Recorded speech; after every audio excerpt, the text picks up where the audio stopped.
MHADA लॉटरीचा form भरल्यानंतर category आपल्याला कशी सिलेक्ट करायची, बँकेचे डिटेल्स कसे आपल्याला एंटर करायचे, परत आपल्याला बँकेमध्ये रिफंड पैसे कसे मिळवायचे, जेव्हा आपल्याला लॉटरीमध्ये फॉर्म भरल्यानंतर आपल्याला जर घर लागलं नाही, जर ते आपण EMD अमाऊंट भरणार आहोत ₹5,000 ₹10,000 हे बँकेमध्ये रिफंड डिटेल्स येण्यासाठी आपल्याला कशी माहिती भरायची, मोबाईल नंबर, ईमेल आयडी आपल्याला कधी एंटर करावा लागतो, आपल्याला चेकबुक, बँकेचं पासबुकचं जे फ्रंट बुक जे पेज असते ते कधी आपल्याला तिथे अपलोड करावे लागतात, आपल्याला साइन कशी करावी लागते, त्यानंतर Google पे, फोनपेने जर तुम्ही पेमेंट केलं किंवा debit card, credit card, net banking, चलन, तुम्हाला या 4 स्टेपद्वारे तुम्हाला पेमेंट कसं करायचं. Google पे, फोनपेने जर तुम्ही पेमेंट केलं तर मोबाईलवरती जर मेसेज येतो आपल्याला, तर मेसेजला ओके, लेटर, ॲप्लाय पे असं जे ऑप्शन येणार आहे, त्यानंतर कोणत्या ऑप्शनला कधी क्लिक करायचं, मोबाईलवरती SMS कधी येणार आहे, हे सर्व माहिती आपण आता या व्हिडिओमध्ये पाहणार आहोत. चॅनलला तुम्ही पहिल्यांदा असाल, चॅनलला सबस्क्राईब करा, व्हिडिओला लाईक करा, म्हणजे असंच आपल्याला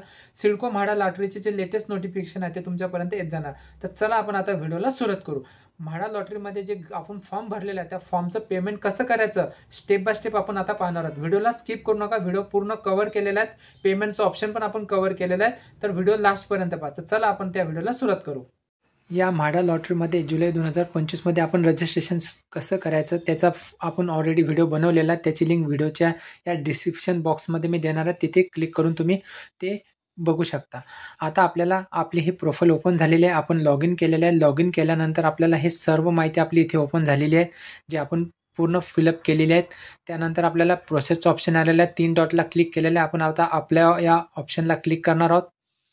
आपल्या ऑप्शनला क्लिक केल्यानंतर कोकणची बोर्डची लॉटरी निघाली त्या ऑप्शनला क्लिक करणार आहोत. साईट थोडी स्लो चालत आहे. त्यानंतर राईट साईडला प्रोसेसच्या ऑप्शनला क्लिक करणार आहोत. त्यानंतर ही ते सर्व लोकेशनची जी लॉटरी निघालेली आहेत, प्रत्येक लोकेशनची किंमत, घर जे किती फ्लॅट आहेत तिथे माहिती देण्यात आलेली आहेत. तुम्ही घनसोली, दिघा, नेरूळ, कल्याण, डोंबिवली, अंबरनाथ, टिटवाळा, ठाणे, पालघर, डाकघर हे सर्व लोकेशनची माहिती इथे पूर्ण देण्यात आलेली आहे.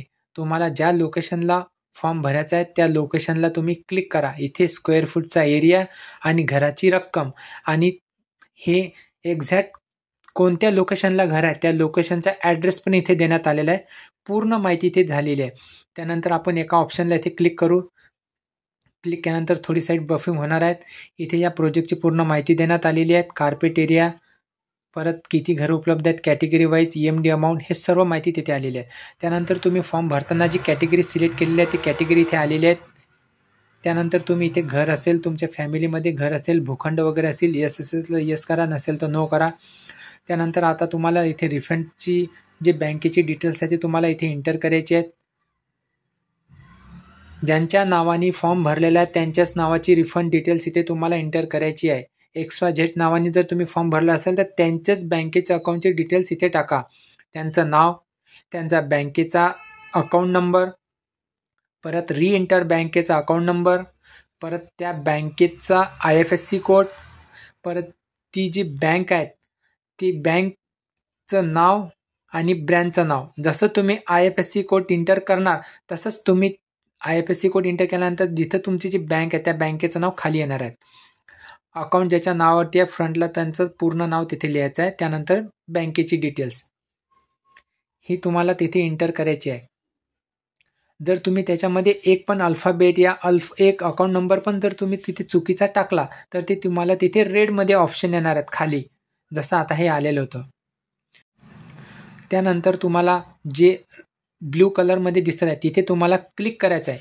तिथे क्लिक केल्यानंतर तुम्हाला तुमच्या मोबाईलमध्ये किंवा तुमच्या लॅपटॉपच्या गॅलरीमध्ये जे तुमचं बँकेचं पासबुक असेल किंवा चेकबुकची फ्रंटची झेरॉक्स असेल, पासबुकच्या फ्रंटची झेरॉक्स किंवा चेकबुक, ते तुम्हाला तिथे अपलोड करायचे. तिथून तुम्ही क्लिक केल्यानंतर ते अपलोडचं ऑप्शन येणार आहे. खाली तुम्हाला नॉमिनी सिलेक्ट करायचं आहे. नॉमिनी हे तुम्ही तुमच्या फॅमिलीमध्ये जे आहेत त्यांचं नाव द्या. जर तुम्ही पतीच्या नावाने फॉर्म भरता तर पत्नीचं नाव द्या, पत्नीच्या नावाने फॉर्म भरता तर पतीचे नाव द्या. असं मेन्शन काही केलेलं नाही आहे तिथे की तुम्ही कोणाला नॉमिनी करू शकता, पण घरातील सदस्यालाच नॉमिनी करा. त्यानंतर नॉमिनीचं नाव, नॉमिनीचं रिलेशन काय असेल ते लिहा आणि नॉमिनीची मोबाईल नंबर आणि नॉमिनीचा ईमेल ID हे तुम्हाला एंटर करायचं आहे. त्यानंतर खाली ब्ल्यूमध्ये ॲड सिग्नेचर हे ऑप्शन आलेलं आहे. तुम्हाला या ऑप्शनला क्लिक करायचं आहे.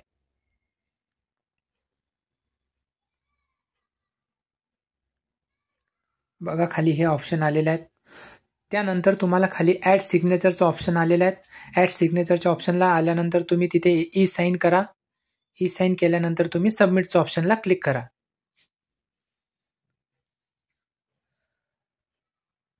त्यानंतर तुम्हाला हे 3 डॉट दिसणार आहेत रेडच्या बाजूला, त्यातला जे मधातला ऑप्शन आहे तिथे सिलेक्ट करून हे जी तुम्ही ई साईन केलेली आहे त्या ई साईनला सेव्ह करा. सेव्ह केल्यानंतर सबमिटच्या बटनला क्लिक करा. सबमिटच्या बटनला क्लिक केल्यानंतर तुम्हाला समोर पेज ओपन होणार आहे. जिथे ज्या लोकेशनला तुम्ही फॉर्म भरलेला आहे त्या लोकेशनचं नाव, तुमचा ॲप्लिकेशन नंबर, कोणत्या कॅटेगरीमधून फॉर्म भरला ती कॅटेगरी ही तिथे ओपन होणार आहे. त्यानंतर पे EMD ॲक्नॉलेजमेंटला जेव्हा तुम्ही क्लिक करणार, तुम्ही आतापर्यंत जी डिटेल्स भरलेल्या आहेत पूर्ण फॉर्म भरल्या तेव्हापासून, जसे की ॲप्लिकेशन तुमची डिटेल्स, परत तुमचा ॲप्लिकेशन नंबर, तुमचं नाव, तुमचं सरनेम, तुम्ही कॅटेगरी कशासाठी भरली ते, income group, application date, PAN number, Aadhaar number, त्यानंतर तुमचा current address, mobile number, email ID, तुमचं रिफंड अकाउंट कशामध्ये जर फॉर्म तुम्हाला घर लागलं नाही तर ती EMD अमाऊंट कोणत्या याच्यामध्ये रिफंड येणार आहेत, त्या बँकेची डिटेल्स, ही सर्व डिटेल्स इथे ओपन होणार आहेत. ही सर्व डिटेल्स ओपन झाल्यानंतर तुम्हाला हे जर तुम्हाला प्रिंट काढायचे असेल तर तुम्हाला प्रिंटचं ऑप्शन जे बघा खाली रेड डॉटच्या खाली, इथून तुम्ही या जे ॲप्लिकेशन तुम्ही केलेलं आहे त्याची तुम्ही प्रिंट पण काढू शकता. याच्यामध्ये तुम्हाला प्रिंट पण हे काढता येते.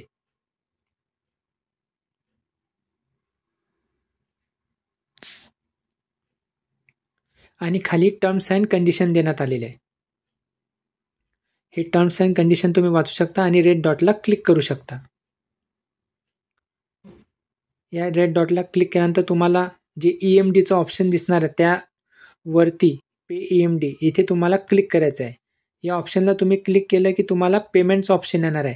पेमेंटच्या ऑप्शनला हे तुम्ही क्लिक झाल्यानंतर तुम्हाला इथे click here agree the terms and कंडिशनला क्लिक करून पेला क्लिक करायचं आहे. त्यानंतर एअर पेचं ऑप्शनला तुम्हाला क्लिक करायचं आहे.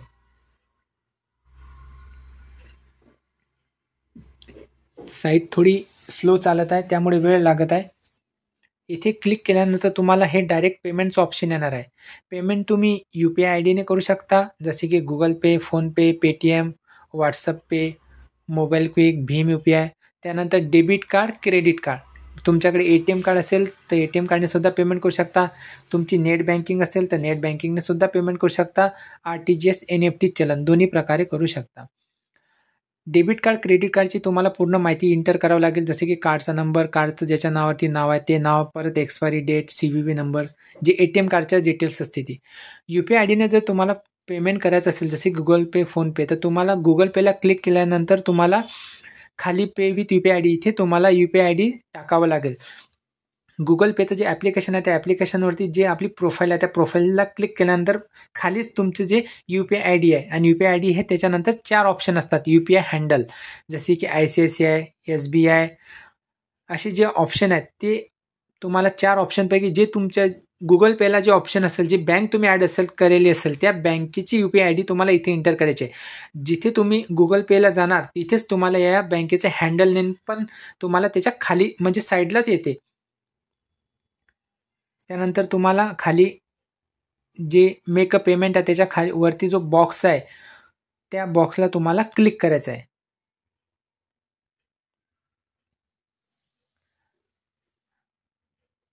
ज्यांची नेट बँकिंग आहे ते नेट बँकिंगने सुद्धा पेमेंट करू शकता. RTGS, NEFT चलन हे पण इथे ऑप्शन देण्यात आलेले आहे. ज्यांना ऑनलाईन पेमेंट करता येत नसेल त्यांनी RTGS, NEFT चलनचं हे ऑप्शन तुम्ही निवडू शकता तिथे, म्हणजे तुमचं पेमेंट व्यवस्थित पूर्ण प्रकारे हे केलं जाईल.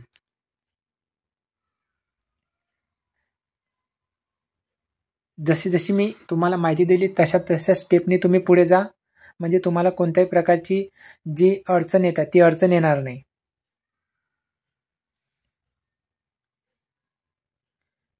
या ऑप्शनला तुम्ही क्लिक केल्यानंतर तुम्हाला हे ऑप्शन येणार आहेत पेमेंटचं ऑप्शन. पेमेंटच्या ऑप्शनला तुम्हाला 5 मिनटं देण्यात येणार आहे आणि ज्या गुगल पेच्या नंबरवरून तुम्ही पेमेंट केलेलं आहे त्याच गुगल पेला एक तुमच्या मोबाईलच्या स्क्रीनवरती एक पॉपअप मेसेज येणार आहे. त्याच्यामध्ये पेचं ऑप्शन येणार आहे आणि कॅन्सल किंवा लेटरचं ऑप्शन येणार आहे. 2 ऑप्शन येणार आहे. तुम्ही जेव्हा हे असं तुमच्या पेजला येणार तिथे तेव्हा तुम्हाला मोबाईलवरती पेच्या ऑप्शनला क्लिक करायचं आहे.